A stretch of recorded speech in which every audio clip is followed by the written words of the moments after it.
Real with Pastor Juan Martinez, a.k.a. Dr. Love. And I'm Stephanie Martinez, Rave. Oh, wow. You had to switch it up. I did, yes, Is this sir. the first time since your marriage? First time, yes, sir. Okay. Wow. Okay, so now you get married, Stephanie. Yep. This is dope. And so, we just want to thank everybody who's continually writing the letters. I had all the letters over there. Maybe I should grab them. Go for it. We want to shout out all of the people who are writing us consistently and letting us know that they are enjoying the show or that they received a book. Man, we really appreciate every single one. So shout out to Omar Moreno, Emmanuel Aparicio. Emmanuel Aparicio sent us a few. All right, shout out to you guys. Randy Brumet. We appreciate. We've read every single one of them, and it just really touches and impacts us. We got a couple more. We got Jeffrey Duff, Jason Whitaker, and Moises Gurola. So, man, thank you so much for writing. Those are the last two I read this morning, and so they were super dope. They actually, I haven't gave them to you yet because they handed them to me yesterday, but they were talking about how they really enjoy the show and just to keep doing what we're doing. The real of the guest is life transforming. A lot of them are going through situations where they're sitting in a prison cell, being able to really meditate and think about what's being said. And so we're so grateful that we get to be used as instruments to speak to y'all. We wouldn't be doing what we're doing if we didn't have listeners. So we're grateful that you guys are listening and that you're heeding to what's being said, I guess. And thank you for sharing it, because we've had people who are incarcerated share it with the people who aren't incarcerated and vice versa. So they're spreading the news about the show. And so it's touching the lives of people even who aren't incarcerated who get to listen because someone heard it. So we appreciate it. The address, she gives it out at the end of the show because y'all, there was somebody asking because y'all both sent letters to a different address and somehow they still got to us. So praise God. But the address is at the end of the show. It's P.O. Box at the end of the show. So she will say them. Have your pen out. Stick around to the end of the show. Yeah, so, I'm excited. I know this guy. He's like a Houston legend. Yeah. Let me tell you something. Since 1996, this guy's been doing this thing. I'm going to say Pastor Trey Nine. The reality is he shepherds tons of people.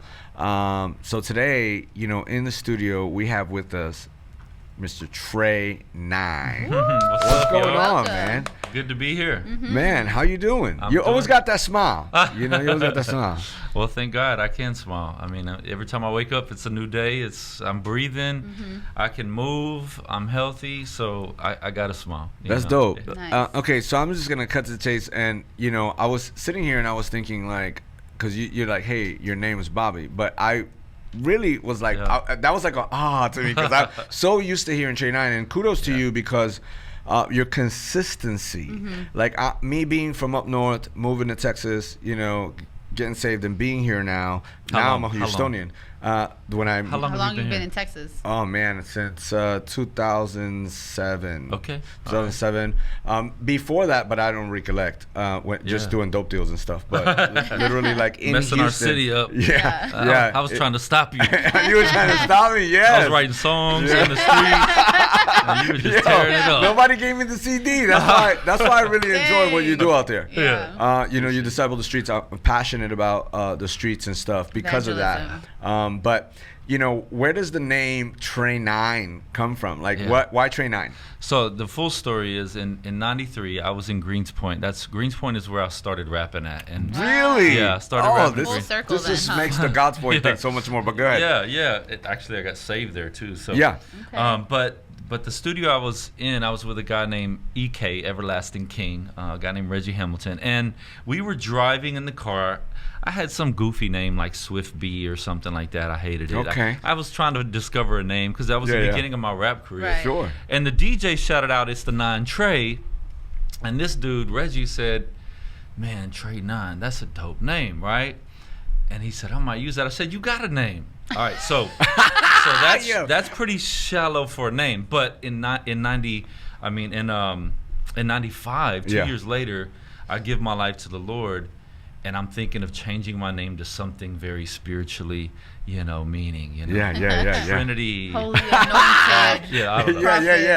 Totally. And it just dawned on me. I remember riding to my mother and dad's house, and I was thinking, Trey represents 3 as in the Trinity. And in the 90s, everybody was talking about their 9mm. Wow. NWA, everybody. Yeah.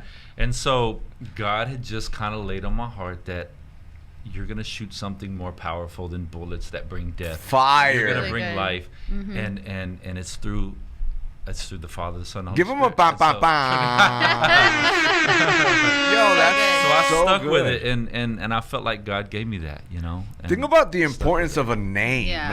Like before it was just like Tre9. Now when I look at you, I'm like, there's meaning Bring to it- that name. Yeah. It's just me. It's so important. I think Yeah. it's so important. Like Yeah. when names have meaning. For sure. You The know? Bible, we see that in the Bible. Yeah, yeah. So I think it's dope that now I feel like I know you more. I feel like I understand you a little bit more. The power of the Trinity, The man. power of the Trinity That's is so good. fire. And then he threw the 9 in there. That's just yeah, fire. yeah, that's it. God's cool. He kept the 9mm. He's like, you can keep the 9. Yeah, yeah. Let's just make it holy. And then when I got married to Amanda, she just knew me as Tre9. So she was like, I'm calling you Trey, not Bobby. Yeah, you want to give a shout out to Amanda, the kids, and Yeah. everybody? Yeah. Amanda, Nick, Tristan, Tice, Tiana, my wife. My You got a lot of kids. kiddos. Yeah. So I got married. Okay. To Amanda, and that was 2010. She already had a daughter, Tiana, that was Yeah. 13. Yep. And then we adopted 2 boys who are now Wow. age 15 and 12. And then I have one biological son.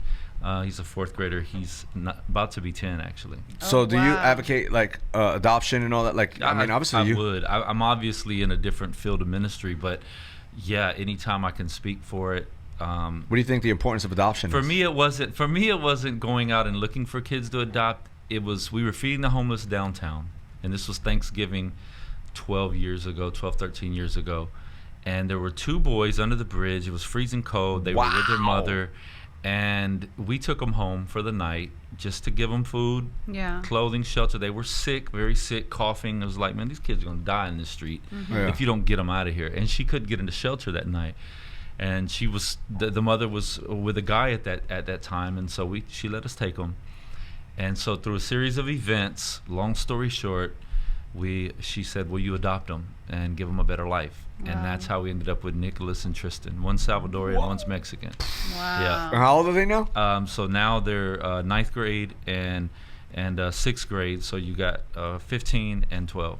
Wow. Yeah. So Awesome. that adoption just changed Highlight their of life, huh? one of the highlights of my life, man. One of the highlights of my life, because Tristan was like 15 months. He was a baby. Yeah. And that was my first interaction with a baby, period. I had 0 kids when I married my wife, and within 2 years I had 4. Wow. Talk about, you didn't It's- gain a Yeah, family yeah. like that. Yeah, and so I became a father, and I think that's God's sense of humor, because I would become spiritual father to many. And this, when I started the nonprofit, that was the beginning. And so we had this ministry called Feed a Friend. It was her thing. I was more youth The homeless. outreach. Yep. That's how I first met you. That's how it was. Okay. Yeah, a long time ago. That's when Greg Garcia. Oh, yeah. And I had came out of prison, and I was like, oh, I'll go over there. And I was talking to the homeless, and I remember that. it was y'all. Yeah. It was you and your wife. That was a crazy time. And then, of course, the city of Houston, Anise Parker, had shut it all down. Yeah. To where you couldn't feed more than Yeah. 5 people remember without that. a permit. Yeah, so we went through that whole media. Fun yeah, times. yeah. Crazy Fun times. Yeah, but no, that's the highlight of feeding, in the street, was that I got 2 boys from it that are my sons. What a story. And then they I feel have. like, stepdad, adopted dad, Yeah. and then biological dad. I get to experience it all, and then spiritual dad. Yeah, that's So, dope. So that's God, man. And that holding that baby, like I always tell Oh, people, like you don't yeah. it know until you like really have a kid. Like it could be nephews, nieces, like you Yeah. could, but it's just different. It's different, It's just yeah. totally different. You Yeah. know, it's like you'll bite a bear for, like it's just different. Like Yeah. you Yeah. might bite the bear. Yeah, that makes it hard to understand how we got so many fatherless children whenever you are a father.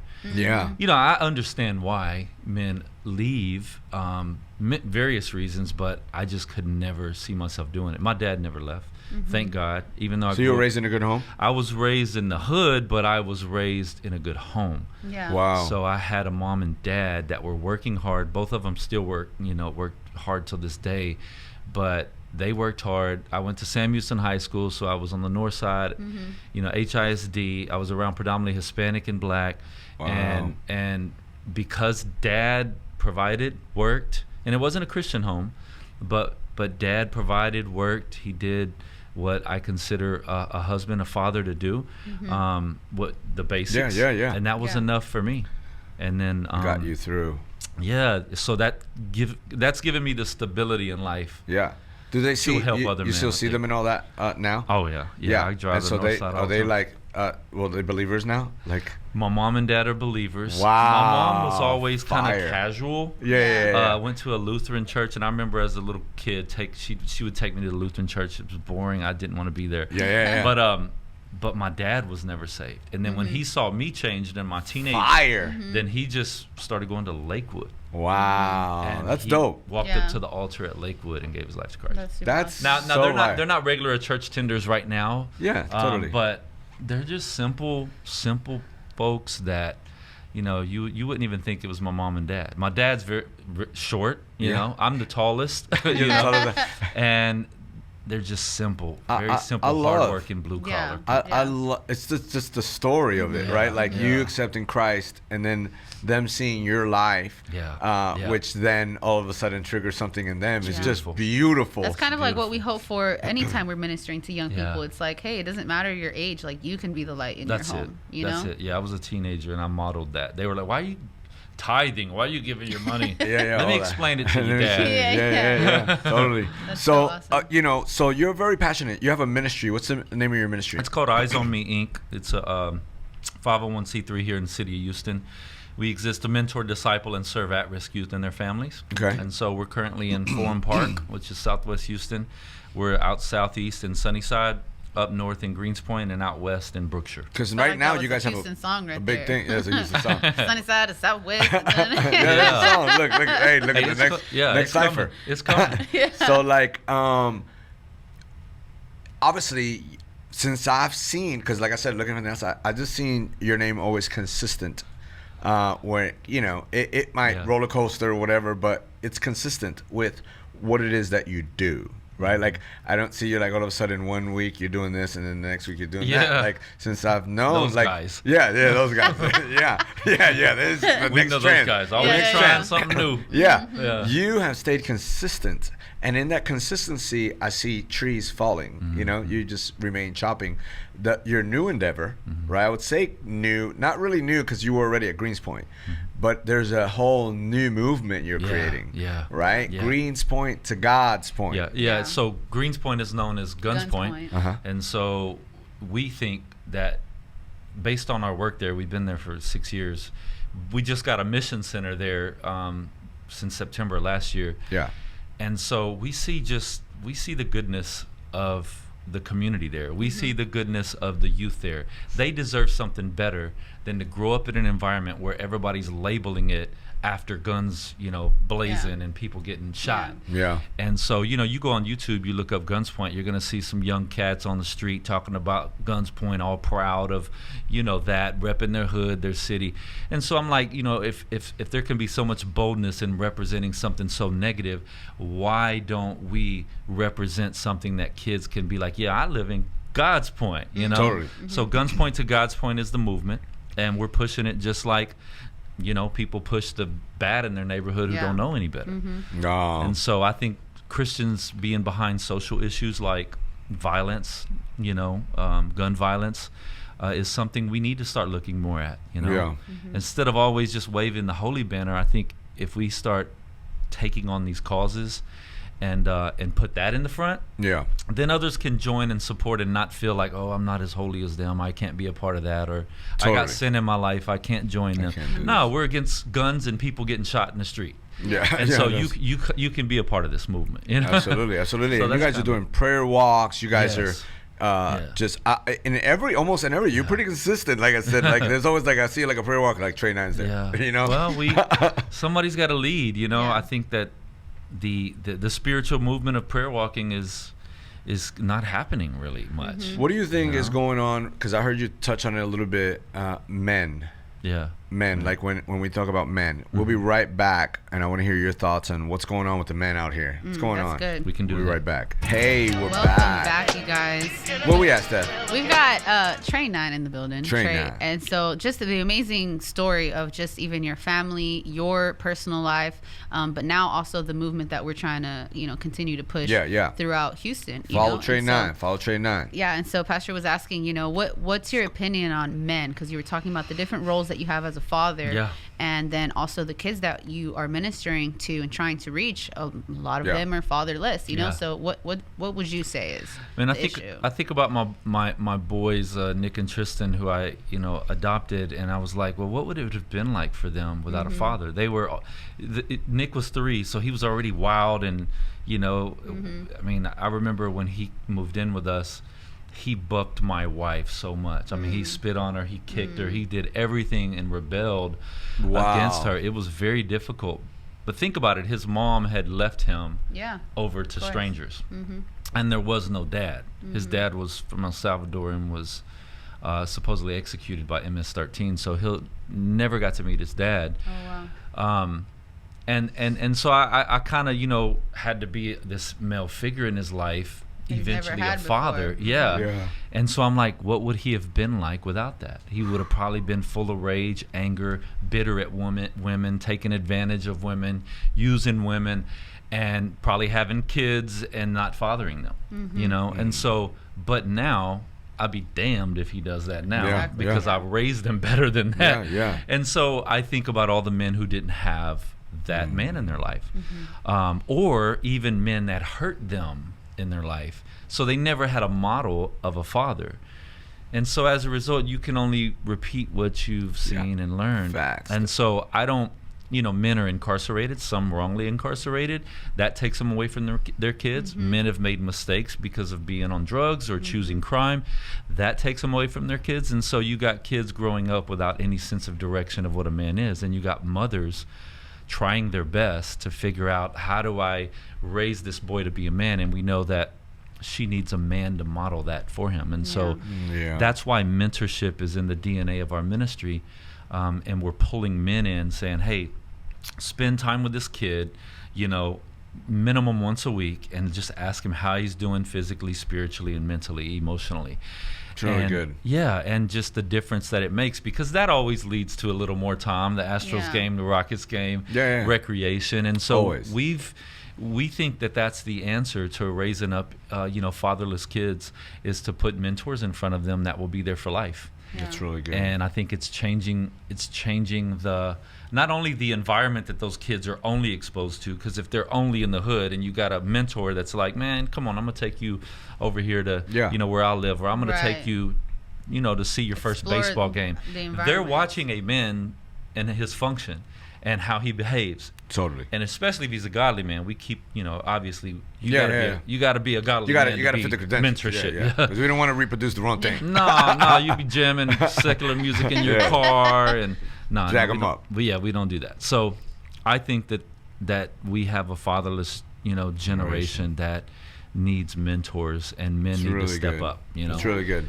The church is the place to draw them. I mean, we got to get them from the church. That's where they come from. Every one of our mentors is a member of a church, or part of our ministry. So you welcome anybody. Everybody. We calling all of them. Like everybody come help. That's dope. We're in short supply of these types of men. So all right, what we want to do now is we want to do some segments, because I feel like they're gonna be fun. Sure. And I got a couple questions in my head with that. We got to throw a curveball at them. Yeah. So okay, what's gonna be the first one? All right, let's kick it off with Dear Younger Me, right? So you already took us to a little bit of what your childhood and upbringing and now your family life was like, but take us back to a younger version of yourself. We like to do the Back to the Future DeLorean, so hop in the DeLorean, take us back. What age were you? What were you like?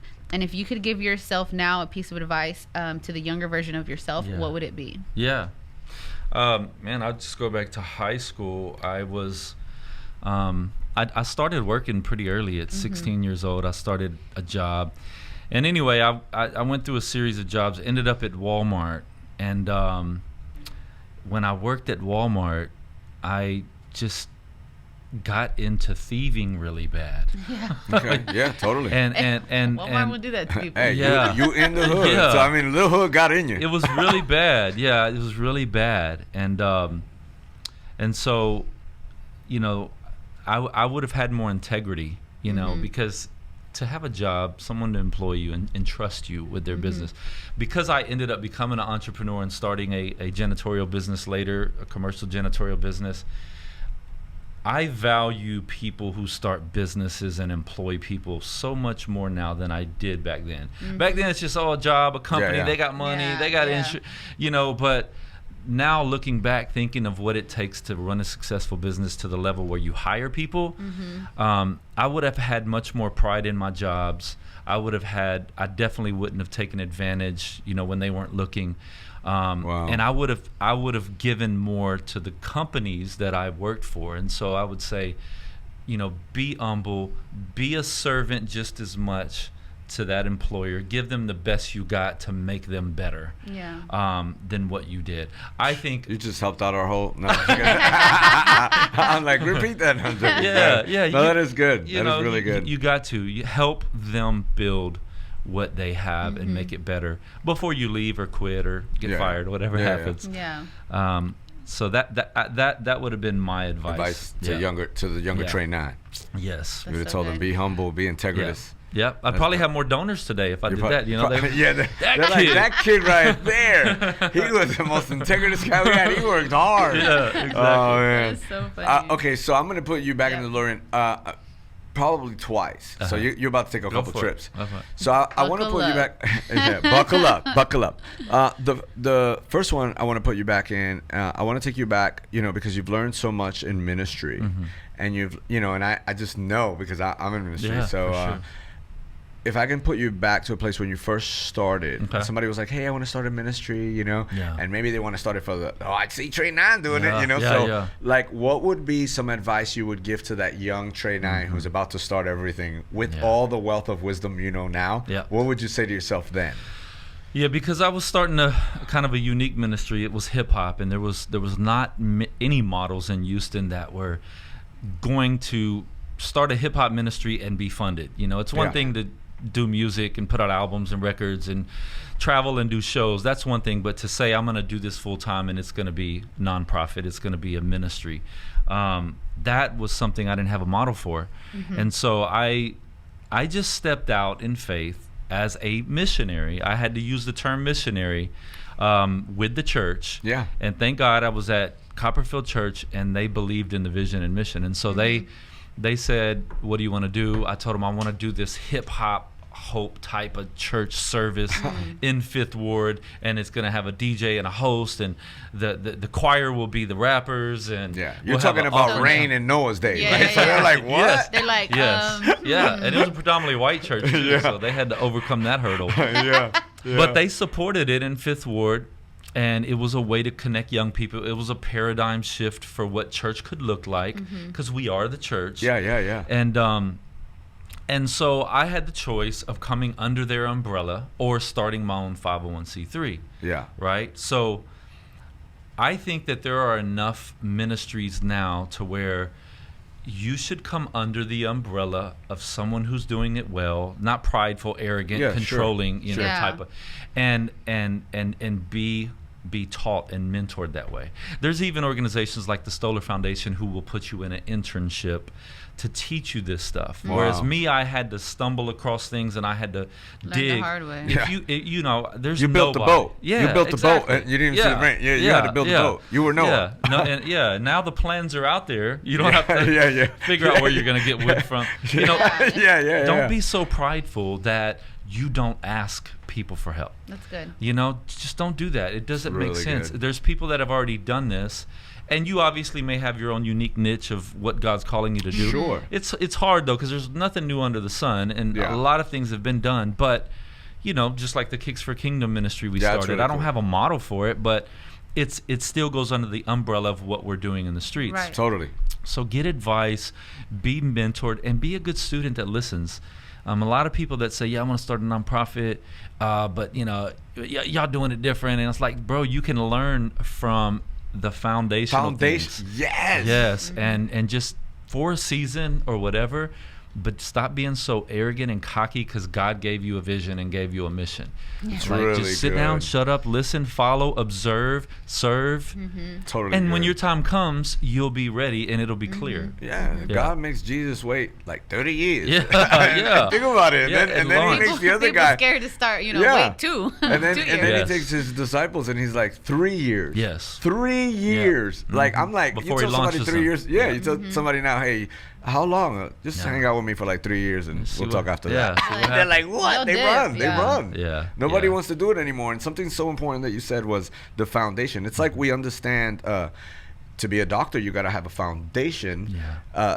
So you understand, doctor, before you go cutting people, right? Absolutely. Like we need a foundation to be in a construction worker, anything. But like in life, parenting, there's always this foundational. Nobody wants that foundation. Everybody just wants to get in the operating room Yeah. and then mess everything up. Yeah. It's like, no, like Quick. we need foundation for everything. Everything. Right, for everything. What you And build your house on, sand or rock. Totally. Yeah. You know? Totally. I And love what and you're I've saying. seen, in 30 years of ministry, I've seen the sand. The ministry's yeah. built on sand. They come, they go, they're fast, they're quick, they're in a hurry, they shoot out the gates, strong, and then they fade. And they fade. I've also seen the ones who don't grow beyond the one person, and it's like, why do you keep, limiting your growth? Well, it's because of your leadership style. You're not a servant leader.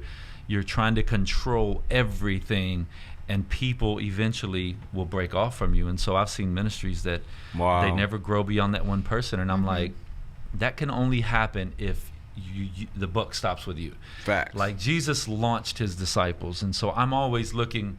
You come, you wanna learn, you wanna grow, you wanna serve, but you have a vision that you wanna launch one day, Right. and so I'm always thinking about your launch Yeah. and what God's Yeah. calling you to do, because the most success that I can have as a leader is to launch leaders, Yeah. not to maintain followers. It's Yeah. to launch leaders, and so That's I'm good. Totally. always trying to help people launch. It's the father some son people- thing, right? The yeah. son's got to go sometime, Yeah, exactly. Yeah. But at the same time, some people aren't willing to wait that long. I'm going to put you back in the car. Yeah. That was incredible, by the way. Yeah, I super loved great. it. Like, y'all should just write that down. But I'm going to put you back in the car. You've been married how long? I've been married since 2010, so we're actually in May 1st. Uh-huh. That will be 13 years. Fantastic. Your wife, there's a few complications Yeah. your wife is going through. Absolutely. Right? And I want you to go back to what you know about marriage now Yeah. with all those complications and everything you've learned. Yeah. And go back to when you first got married, and what advice would you give to a person that's getting married right now? Okay. We'll be right back with this commercial break. All right. Hey. Welcome back, you guys. Man, you got right at the cliffhanger at of the cliffhanger. the third Dear Younger Me. Yeah. But you hit Trey with, what would you tell the younger version of yourself in marriage? Yeah. Yeah. So tell us first a little bit about what's going on. Yeah. I know you shout out your wife, very You dear got to married you. in 2010, and now What's he's going going on? through some things. So let me give y'all even further back. I got Okay. married when I was 19 years old. Look, I gave my life to the Lord. Obviously, I was a fornicator because I grew up Yeah. on the filthiest hip hop, and that's how I learned about the women part of things. Yeah. Right? Yeah, me too. Not a good example. Yeah. Yeah. Right. So the girl I was with, I went to my pastor, pastor in Greenspoint, small little African American church I was a part of, and I said, look, it says it's better to marry than burn with passion. I was that serious about when I gave my Yeah. life to God. And I said, so Like, we're thinking about marriage. Yeah. He's like, I am on fire. I am burning. He takes Pastor, a lighter. it is in the Bible. He's like, look at this. Y'all stupid. and so he was like, well, let's start premarital counseling and let's do this. And so I was like, let's do it. And I wanted to please God, so I got married. I loved her, I loved her, so Yeah. I married her. But she was 18, I was 19. Had 14 years of marriage, and after 14 years of marriage, she kind of fell into depression, and went and had an affair, and said she wanted to go another route, not Yeah. the Christian Yeah, route. yeah. She didn't want to follow Yeah. Christ Yeah. no more. And so it ended that marriage. So, Wow. I was in ministry. Yeah. Had to go through a divorce. What was that going to look like? I just Yeah. trusted God.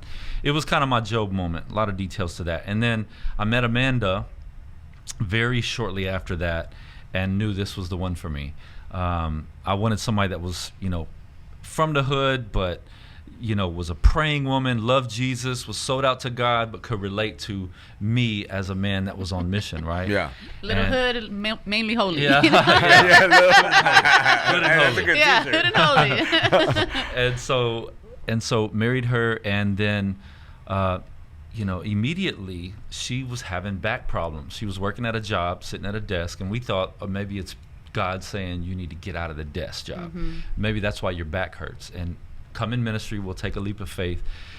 Did that, it didn't work. So then she started going down the path of surgeries. Mm-hmm. And going down the path of surgeries, she's had 6 surgeries over the course of the time I've been married to her. Mm-hmm. All failed. Mm-hmm. The last one was 14 months ago, and we're feeling like maybe this one worked. But along the way, God taught me so much about people living with chronic pain, mm-hmm. but he also taught me so much about people who are addicted to drugs, because my wife was put on pain pills. Yeah. And she gave up after that. I think it was about the 3rd surgery. She was like, I'm a terrible wife because I can't do for my husband. Mm-hmm. I'm a terrible mom because I can't even serve my kids. My husband's having to do the role of a mom, and I might as well just end my life. Mm. Wow. And so she ran off to the streets, and I remember getting a phone call like, let me talk to the kids because I'm gonna kill myself. Excuse me. No, you're good. And so that was a tough time in my life. Yeah. Didn't even realize it still affected me, but Mm-hmm. I learned a lot about what drugs do through that, because that wasn't the woman I married.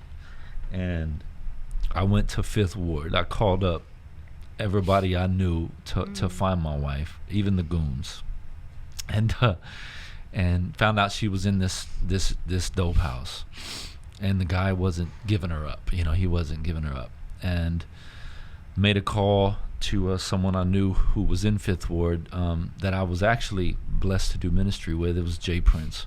I said, Jay, my wife is in this house and I don't know how to get her out. And he sent a few guys over there. They once they heard they were out there, she comes out, and I got her and I put her in a psychiatric hospital where she got sober and clean. And then she got out after 11 days. Her sister gets in a tragic car accident. She relapses again. So I had to just watch. I had to go through this painful experience of the woman I love giving up on life.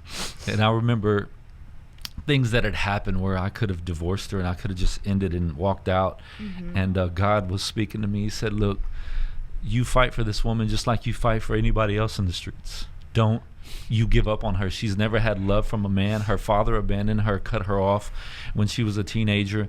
The boyfriend she loved, he got a murder case and went to prison. Her uncles were addicts. Everybody in her life, she just had no man. And so God said, fight for her. Don't you dare quit on her. And I did. And she went to a rehab. She got sober, and I got my wife back. And she's never touched a pain pill again. And till this day, she's the greatest wife, greatest mom. We can't go on dates and, like everybody else, we can't plan, stuff. But, man, she never nags me, mm-hmm. being that I'm gone a lot and I'm doing a lot of ministry. We communicate well. She's a wonderful wife to the kids, gets them off to school. So even through her chronic pain in her back and neck that hadn't been resolved yet, she is probably the greatest woman that I could be with, considering what I'm called to today. And so she taught me what drugs do, and most of the people I deal with now who are on drugs, I know to look past what they do while on drugs. Mm-hmm. And she taught me how to fight for people harder than I learned in the north side of Houston. You know what I'm saying? Like, she is the reason why I'm probably the fighter I am today for people. That's dope. That's super dope. Yeah, super dope. And so through all that, what would your definition of marriage be? Yeah, covenant to the end, to the death. Faithful honoring of of the covenant till the end, just like Christ is faithful to the end of our life and will never stop and give up on us and never leave us or forsake us. I realize that there's things that permit divorce in the Bible, but it says if you can reconcile, reconcile. And so I believe honoring that marriage covenant, and doing it as unto the death is what you have to go in with the mindset. And I think it's communication with everything, everything. I can communicate with my wife about anything, and she's not going to fly off the handle. And people need to get their marriages of such to where they can talk about anything, even if the man is like, hey babe, I've been having these lustful thoughts and thinking about looking at porn, or babe, this one girl has been hollering at me. Like, a woman needs to be able to handle that, and a man does too, to be able to handle that enough to say, totally agree, babe, what can I do? Because that's the kind of fighting we have to do nowadays. There's too much coming at relationships to not be able to. There's tissues right here. It's total. It's the garden, man. It's totally naked. It's totally transparent with one another. And most of the time when I love the whole marriage thing. It's like my heartbeat. And you ask, hey, have you talked? And they're like, yeah, I can't say this because if I say it, that's what you hear. And so I go, y'all are never gonna grow ever. Like, y'all might as well just. I mean, y'all gonna fight like this forever. Until somebody goes outside the marriage. And then it's the problem. It's like you're gonna have to. And you're right. Sometimes. They'll hear this and they'll go try it, and then the other person blows up. It's like, would you rather, but the question I have for people today is, would you rather it not be said and then turn out into a catastrophe, or would you rather hurt you worse? It gets worse. Or would you rather it be told and then you handle it like a big girl, process a big boy, it and work through it? I think the problem is we've been so damaged by our father-mother relationship or lack of. And you hear something that he said or she said, and it triggers you, and now all of a sudden you're relating it to some bad relationship because you don't have a model of a mother and father and watch them persevere through it all. I've seen when my dad was drunk and wasn't acting right. I've also seen when my dad and mom weren't getting along, but they're still here and still together. So that model of marriage, and the other thing is hey man, the belly starts kicking in on the men. Women have kids, and sometimes they blow it. Like, you got to be able to say, hey baby, I don't like your belly's getting. Let's get to the gym. Like, facts. And the man not be like, oh, well, you don't like me. Now most of the time it's vice versa. But I tried to flip it a little bit. But you need to be able to have healthy conversations. And some men don't know how to talk to their wives in a healthy way, so that don't work. But if you have that's why I think shepherds, the Bible gave some to be shepherds, and shepherds care for the flock. And so if you have someone with a good shepherding gift, entrust them to help you shepherd your marriage. Stop being so prideful and arrogant to think, I don't want to go to another man to teach me nothing. Now you're acting like your abusive dad, that treated your mom bad all his life. Like, we gotta have. That's why the fruits of the spirit are so important, right? And women don't go. Well, you need to go talk to him because you can learn a few things from it. Don't do that. I've say that about me, and then the man's hating me. Exactly. Where you gonna go talk totally. So don't do that, women. Man. Go ahead. Thank you for the input there. He threw a good one, so I did the favor. Oh, that was super awesome. Well, we only got a couple minutes. Cry. Thank you for sharing. After 50, I try to hold back a little, right? Because I don't want the wrinkles to just pile up. But that was just, I don't know. That was just a plethora of wisdom. And thank you so much for being vulnerable and transparent on this. I really appreciate that. I have a whole new. Let me tell you something. I watch. I just do. I just, right or wrong, I came from the streets too. And before I get in a relationship with a person, I usually watch. And, I just have a whole newfound respect for you. I'm going to call you Bobby right now. I just have a whole newfound respect for you. Just what you don't know, you don't know. And sometimes sitting at the table is like what we need to do. But sometimes we get so busy. So, my hat, I literally take it off, because You had just impacted my life right now. Thank you, man. Yeah, Appreciate I know the that. hat got all beat up right there. To but God hey, be the glory. Yeah, though. it's just beautiful to see people fighting for their marriage the way you're fighting. Thank you, Yeah. man. It's just Appreciate incredible. that. And Amanda, because Yes. she's fighting Yeah. too. She Shout is. out to the family. Yeah, shout out to the family. So thank you. I saw Absolutely. Stephanie laugh at my hat tip. No, but you're hey, good. I You're was, good. I was Hey. off camera. We was I good. was- Yeah. I was trying to tip off the hat with the thing. I'm like, Yeah. oh man, hey. We appreciate the sentiment. Yeah. And if you have a final word, just a final word, Hit us with a couple hit us with a minutes. final word. Maybe speak to somebody out there. They're listening right now. And they're like, man, I'm just going through it. I'm going through it and I don't know what to do. I found myself maybe in anything that you had said today and they're stuck. Yeah. What do you tell them? Yeah. Well, I think, pride would lead you to not reach out, and pride would lead you to try to fight on your own. Maybe you've been fighting on your own all your life and you just don't think that there is anybody that could fight alongside you. That's a lie from Satan to make you feel like you're alone. There are ministers out here. There are people that want to see you succeed. They want to see your marriage healthy. They want to see you overcome drug addiction. They want to see you have a great job and a productive life. And you got to find those people. Just like you fill out applications and you search for a job so that you can provide income for your household, you need to get aggressive and find spiritual people in your life that can be mentors. They may not look like you, they may not relate to you, come from the streets like you, or from your background, but there are so many people God has placed in this world that can be of help to your nurturing in areas that you're weak. Wow. And maybe you can do the same for others in areas you're strong. But I think we have to drop our pride, humility. Being humble, is being willing to be teachable. Yeah. And so I think humble yourself to the point where you reach out.